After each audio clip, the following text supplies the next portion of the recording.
নমস্কাৰ বন্ধু বান্ধৱীসকল গ্লোবেল জ্ঞান আছামিছৰ আনটি বিশেষ ভিডিঅ'লৈ সকলোকে স্বাগতম জনাইছোঁ। যদিহে আপোনালোকে নিজৰ ৰিজাল্ট চাব পৰা নাই, পাছৱৰ্ডটো মনত নাই, কি কৰিব চাওক। প্ৰথমতে কৈছোঁ যিটো লিংক ডিছক্ৰিপশ্যনত দিছোঁ বা কমেণ্ট ছেকশ্যনত দিছোঁ, সেই লিংকটো অ'পেন কৰিলে আপোনালোকে এইটো পষ্ট পাব বা আমাৰ হোৱাটছআপ চেনেলতো এই লিংককেইটা আমি অলৰেডি প্ৰভাইড কৰি দিছোঁ। চাওক, ধৰি লওক আপোনালোকে যিকোনো এটা এক্সামৰ বাবে কি কৰিলে নিজৰ এপ্লিকেশ্যন আইডি আৰু পাছৱৰ্ডটো মাৰি দিলেই সচৰাচৰ আপোনালোকে ৰিজাল্টটো চাব পাৰে। কিন্তু ধৰি লওক আপোনালোকৰ এপ্লিকেশ্যন আইডিটো মনত আছে কিন্তু পাছৱৰ্ডটো মনত নাই, অথবা এপ্লিকেশ্যন আইডিটো আপোনালোকৰ মনত নাথাকিব পাৰে। চ' দুয়োটা ক্ষেত্ৰতে আপোনালোকে কি কৰিব, ইয়াতে দেখিছে যে ফৰগট পাছৱৰ্ড অপশ্যন আছে, সেই ফৰগট পাছৱৰ্ড অপশ্যনত ক্লিক কৰিব আৰু ক্লিক কৰাৰ লগে লগে আপোনালোকৰ এই এখন পেজলৈ আহিব।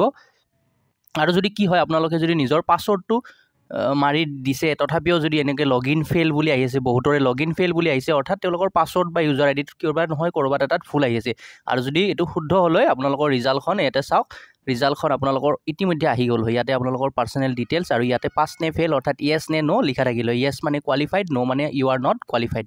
য়েছ মানে আপুনি পাছ কৰিছে, ন' মানে আপুনি পাছ কৰা নাই। বাকী ডিটেইলছ আমি পিছত আলোচনা কৰিম।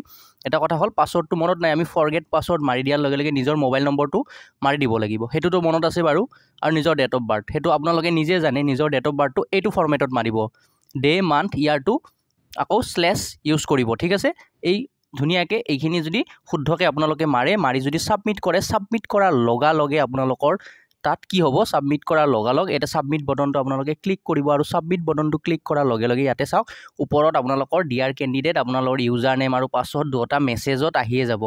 এতিয়া ধৰি লওক আপোনালোকৰ মোবাইল নম্বৰটোতো মই নাজানো, চ' যি নহওক এইটো মেছেজত আৰু ইমেইলত আহি যাব। আপোনালোকে মেছেজত চাব পাৰে অথবা ইমেইলতে আহি যাব। মোবাইলৰ মেছেজত যদি আমি চাওঁ, তাত আপোনালোকৰ মেছেজত ইয়াতে নিজৰ আপোনাৰ মোবাইল নম্বৰটোৰ ওপৰত লিখা থাকিব, ইয়াতে নেমটো মানে ইউজাৰ নেমটো আৰু ইয়াতে পাছৱৰ্ডটো থাকিব। চ' এই দুটা ইউজ কৰি আপোনালোকে কি কৰিব, নিজৰ ৰিজাল্টটো চাব পাৰিব। আৰু তাত আপোনালোকৰ পাছ নে ফেইল আহিছে সেইটো কমেণ্ট বক্সত জনাওক। আৰু আপোনালোকৰ ফলাফল কেনেকুৱা হ'ল, কাট অফৰ ওপৰত আপোনালোকে কি ভাবে, মোৰ মতেতো অকণমান হাই আহিছে বা আৰু আপোনালোকে নিজৰ কি মতামত জনাওক। আৰু যদি চাব পৰা নাই, ডেফিনেটলি যিসকলে এতিয়াও চাব পৰা নাই বা পাছৱৰ্ডটো দিবলৈ অলপ শংকাবোধ কৰি আছে, তেওঁলোকক এই ভিডিঅ'টো শ্বেয়াৰ কৰিও তেওঁলোকে নিজেও চাব পাৰিব। ধন্যবাদ। ভিডিঅ'টো ইমানেই আছিল আৰু চেনেলটো ছাবস্ক্ৰাইব কৰি দিব।